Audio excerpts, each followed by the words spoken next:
વડોદરાના સાંસદ ડોક્ટર હેમાંગ જોશી દ્વારા ધી સાબરમતી રિપોર્ટ ફિલ્મ બતાવવાનું આયોજન કરવામાં આવ્યું હતું। તાજેતરમાં જ ધ સાબરમતી રિપોર્ટ નામની ફિલ્મ થિયેટરોમાં રિલીઝ થઈ છે। આ ફિલ્મ ગોધરાકાંડની ઘટના પર આધારિત છે। ત્યારે વડોદરાના સાંસદ ડોક્ટર હેમાંગ જોશી દ્વારા શહેરના વેદ ટ્રાન્સક્યુબ ખાતે ધી સાબરમતી રિપોર્ટ ફિલ્મ બતાવવાનું આયોજન કરવામાં આવ્યું હતું। આ કાર્યક્રમમાં વડોદરા શહેર ભાજપ પ્રમુખ ડોક્ટર વિજય શાહ, મેયર પિંકી સોની, ડેપ્યુટી મેયર ચિરાગ બારોટ, ધારાસભ્ય કેયુર રોકડિયા, ભાજપના કોર્પોરેટરો સાથે જ કાર્યકરો તેમજ વડોદરાના શહેરીજનો મોટી સંખ્યામાં ઉપસ્થિત રહ્યા હતા। જ્યાં મોટી સંખ્યામાં ઉપસ્થિત સૌ લોકોએ ફિલ્મ નિહાળી હતી।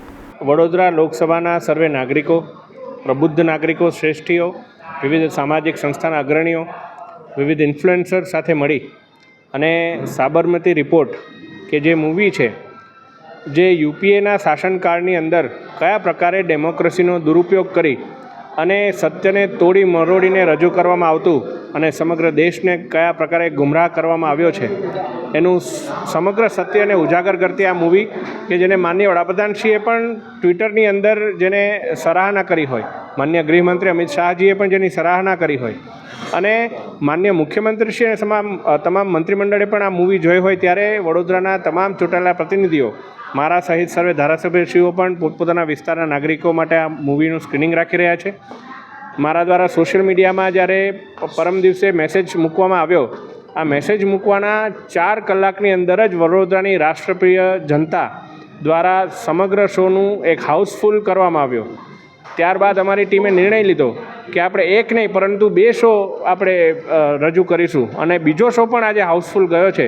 ત્યારે એક સાથે વડોદરાના તમામ નાગરિકો 2 સ્ક્રીનની અંદર ધ સાબરમતી રિપોર્ટ આજે જોઈ રહ્યા છે। અમારા સાથે સંગઠનના પ્રમુખ, મહામંત્રીશ્રી, આપણા મેયરશ્રી, ડેપ્યુટી મેયરશ્રી, તમામ ધારાસભ્યશ્રીઓ, સર્વે વોર્ડના કાઉન્સિલરશ્રીઓ, સંગઠનના હોદ્દેદારો સાથે મળી અને આ ફિલ્મ નિહાળી। સાબરમતી ટ્રેનની દુર્ઘટનાને ધ્યાનમાં રાખીને એક અલગ જ પ્રકારનું મૂવી કે જે મૂવીમાં કદાચ પત્રકારિત્વમાં સૌથી અજોડ કહી શકાય તે પ્રકારના સંશોધનને સાથે રાખી અને આ મૂવીનું નિર્માણ કરવામાં આવ્યું છે। મૂવીમાં જે સત્ય હકીકત બતાવવામાં આવી છે તેને કારણે વર્ષોથી જે કાળો ઢગ લાગેલો હતો કાર્યકર્તા પર, પાર્ટી પર અને નેતાઓ પર, એ પહેલી વખત લોકોના મનમાંથી દૂર કરી શકાયો છે। આ મૂવીનું આજના વડોદરા મહાનગરના માન્ય સાંસદ ડોક્ટર હેમાંગભાઈ જોશીના માધ્યમથી વડોદરા શહેરના કાર્યકર્તાઓને બતાવવામાં આવી રહ્યું છે।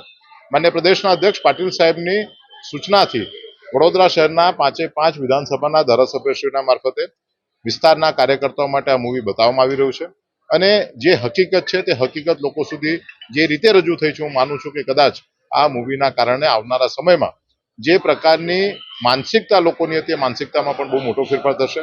ડોક્ટર હેમાંગભાઈ જોશી, વડોદરા શહેરના સૌ ધારાસભ્યશ્રીઓ કે જેમણે આ મૂવી આજે બતાવવાનો સંકલ્પ કર્યો છે, તે સૌને ભારતીય જનતા પાર્ટી તરફથી ખૂબ ખૂબ અભિનંદન આપું છું। સમાચારોના સતત અપડેટ માટે TNN ન્યૂઝને YouTube પર સબસ્ક્રાઇબ કરી બેલ આઇકોન પ્રેસ કરો અને અમારી સાથે જોડાયેલા રહો Facebook, Instagram અને Twitter ઉપર।